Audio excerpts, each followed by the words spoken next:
आप जानते हैं भिवाड़ी के लोहारू विधानसभा में हमारी बहन मनीषा के साथ जिस दरिंदगी से उसकी हत्या की गई, उसे किस तरीके से ये सरकार और प्रशासन मिलके आत्महत्या बताने के लिए प्रयास कर रहे हैं। आप लोगों ने भी वो डेड बॉडी देखी होगी और पूरे देश ने, पूरे प्रदेश ने वो डेड बॉडी देखी है, जहां मनीषा को अंतिम समय पे पाया गया था। और सरकार ने और पुलिस ने यह दावा किया है कि उस बहन ने जहरीला पदार्थ निगला है और जहरीला पदार्थ निगल करके उसने आत्महत्या की। मेरे चंद सवाल हैं हमारी इस प्रदेश की सरकार से और प्रशासन से। क्या जो डेड बॉडी मिली मनीषा की, आत्महत्या करता है कोई, जब कोई जहर पीता है, तो हमारे बुजुर्ग भी इस बात को जानते हैं, हम मेडिकल साइंस भी इस बात को जानता है कि जब कोई व्यक्ति जहर पिएगा तो वो बहुत तड़पेगा, बहुत चिल्लाएगा और वो एक स्थान पे कभी रुक नहीं सकता। वो हाथ पैर चलाएगा, पूरी जमीन खोद डालेगा। ये हमने भी एक आध बार देखा है कि जहर पीने वाला व्यक्ति को हॉस्पिटल में ले जाने के बाद भी बांध के रखा जाता है ट्रीटमेंट के दौरान। लेकिन मनीषा की डेड बॉडी जहां थी वहां कोई ऐसा निशान नहीं था। तो किस तरीके से प्रशासन और सरकार ये बात कह रही है कि उसने जहरीला पदार्थ निगला है। मेरा दूसरा सवाल प्रशासन से ये है, ये प्रदेश हजारों साल से बसा है, ये देश बसा हुआ है। ऐसा कौन सा जानवर है जो केवल डेड बॉडी के चेहरे को नोचता है? मनीषा बहन के शरीर के किसी भी हिस्से के ऊपर खरोंच तक का निशान नहीं है। तो मैं सरकार से पूछना चाहता हूं, प्रशासन से पूछना चाहता हूं कि वो कौन सा जानवर है जिसने केवल मनीषा के चेहरे को नोचने का काम किया। जबकि बुजुर्ग कहते हैं, और ये तो मेडिकल साइंस भी कहती है, कि जानवर वहां से नोचेगा जहां से मांस ज्यादा होगा, यानी पेट को, छाती को, जांघों को, जहां मांस ज्यादा होगा वहां से नोचने का काम करेगा। ऐसा कौन सा जानवर है जिसने केवल हमारी बहन के चेहरे को नोचने का काम किया? और जहां तक प्रशासन को मैं बताना चाहता हूं, जहर पीने के बाद अगर किसी की हत्या हो जाती है, कोई मर जाता है, तो मुझे नहीं लगता कोई जानवर या कोई आदमी उसके आसपास खड़ा भी हो सकता। तीसरा जो मेरा सवाल है सरकार से, अगर मनीषा ने जहर खाया है तो ऐसा कौन सा जानवर है जिसने इतनी सफाई से हमारी बहन के इंटरनल जो ऑर्गेन्स हैं उनको गायब कर दिया? जो डेड बॉडी मिली उसके कपड़े सिर्फ ये दिखाने के लिए कि कहीं ये लोग ये ना सोचें कि इसके साथ बलात्कार हुआ है। आपने मनीषा के चेहरे को देखा होगा। जिस मनीषा के आपने चेहरे को देखा और जिस तरीके से उस चेहरे के हालात थे, वो एक ही कंडीशन में हो सकते हैं कि कोई एसिड या कोई ज्वलनशील पदार्थ उसके चेहरे पे डाला जाए। कौन सा ऐसा जानवर था जिसने इतनी सफाई से शरीर से गर्दन अलग करने का काम किया?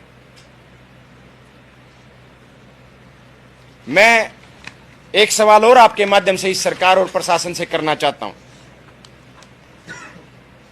प्रशासन कल से एक सुसाइड नोट का हवाला दे रहा है और बड़ी हैरानी है, जो लोग इसके पीछे मास्टरमाइंड हैं, आप और हम सब स्टूडेंट लाइफ में रहे हैं। क्या प्रशासन ये बताएगा कि इस प्रदेश में कितने % स्टूडेंट ऐसे हैं जो व्हाइट पेपर यूज करते हैं, सुसाइड नोट जिस पे लिखा गया है? स्टूडेंट लाइफ में हम लेनदार पेज यूज करते हैं, हमारे पास व्हाइट पेपर तो होता ही नहीं। किस स्टूडेंट के पास व्हाइट पेपर अवेलेबल होता है? और प्रशासन से, सरकार से मैं यह सवाल आपके माध्यम से करना चाहता हूं, अगर पहले दिन से सुसाइड नोट उनके पास था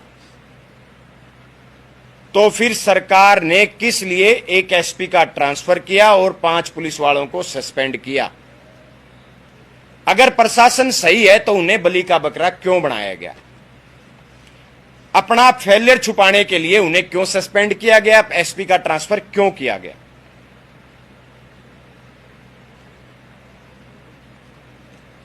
सबसे जो मेन बात मैं जो अब आपके सामने करना चाहता हूं,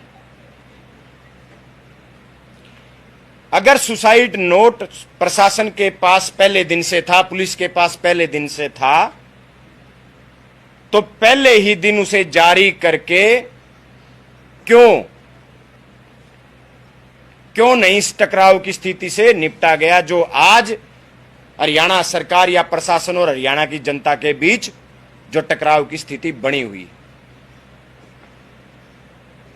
इन सब कारणों के पीछे मुझे यह जवाब आपके माध्यम से मैं चाहूंगा कि सरकार और प्रशासन जवाब देने का काम करे। और जो ये सब बातें सामने निकल के आई हैं, जो ये कारण सामने निकल के आए हैं, ये केवल अकेले मेरे कारण नहीं, इसे पूरा देश और पूरे हरियाणा प्रदेश की जनता जानना चाहती है।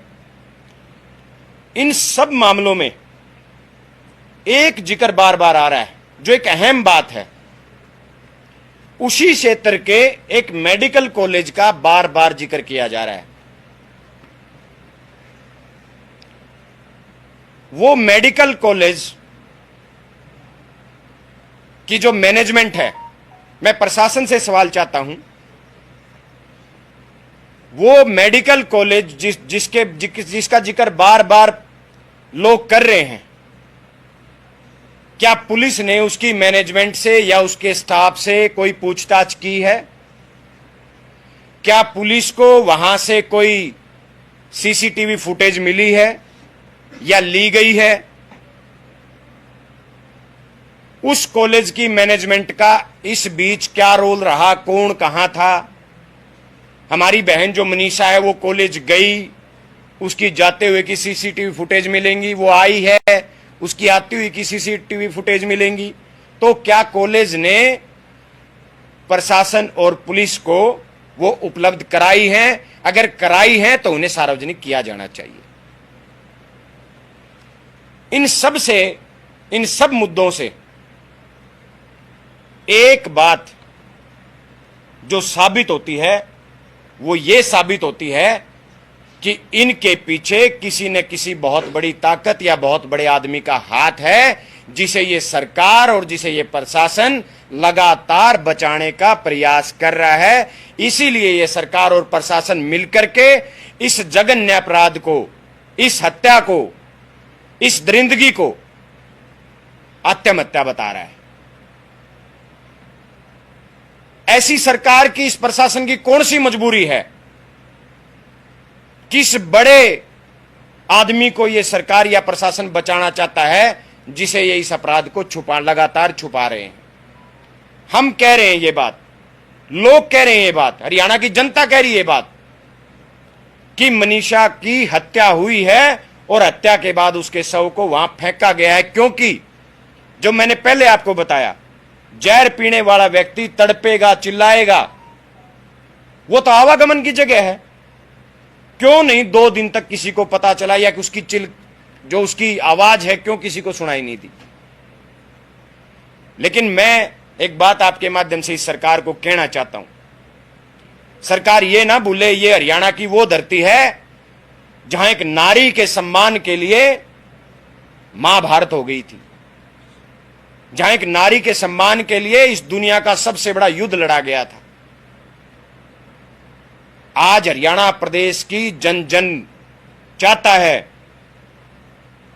हर वर्ग चाहता है कि मनीषा के हत्यारों को सामने लाया जाए और उन्हें इतनी कठोर से कठोर सजा दी जाए ताकि भविष्य में कोई हमारी बहन बेटी के साथ ऐसा करते हुए 1,00,000 बार सोचे। लेकिन हैरानी इस बात की है कि जो लोग बेटी बचाओ बेटी पढ़ाओ का नारा देते हैं, उनकी विचारधारा तो कभी बेटी बचाने की रही नहीं। वो तो सत्ता में बैठ करके हमारी बेटियों का, हमारी बहनों का शोषण करने का काम करते हैं। सत्ता में बैठे कौन हैं? जिस भाजपा के वर्तमान प्रदेश अध्यक्ष के ऊपर हमारी एक बहन ने बलात्कार का आरोप लगाया और उस मामले को दबा दिया गया।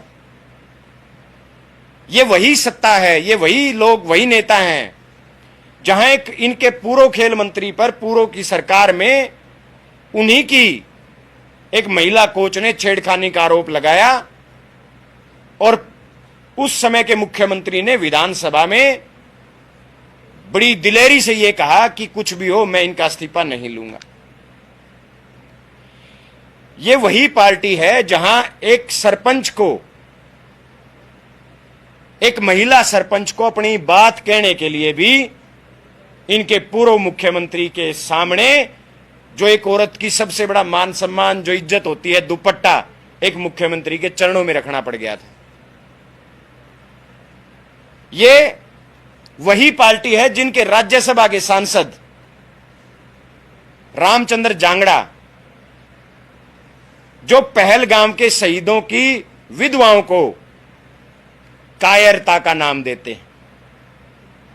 ये वही पार्टी है जिनके नेता ऑपरेशन सिंदूर के नाम पे वोट तो लूटने का काम करते हैं, लेकिन ऑपरेशन सिंदूर को लीड करने वाली हमारी जो बहन सोफिया थी, उन्हें आतंकियों की बहन बताने का काम करते हैं। ये वही पार्टी है जिन बहनों ने, जिन महिला पहलवानों ने पूरी दुनिया में हमारे देश का गौरव ऊंचा किया हो, सर ऊंचा किया हो, देश की राजधानी में उन महिलाओं को, उन हमारी बेटियों को, हमारी बहनों को बाल पकड़ करके सड़क पे घसीटने का काम जिस पार्टी, जिस सत्ता ने किया। तो मैं मनीषा हत्याकांड के ऊपर जो सवाल मैंने आज आपसे किए हैं, मैं सरकार और प्रशासन से ये जवाब चाहता हूं। और रात को ही मुख्यमंत्री जी ने एक ट्वीट किया कि हमने जो जांच है वो सीबीआई को सौंप दी। इसका स्पष्ट अर्थ है कि मुख्यमंत्री जी ये मान चुके हैं कि हरियाणा की सरकार अपराध रोकने में विफल है और अपराधियों को ढूंढने में भी विफल है। इसलिए मुख्यमंत्री जी अपनी जिम्मेवारी से भाग करके इस केस को सीबीआई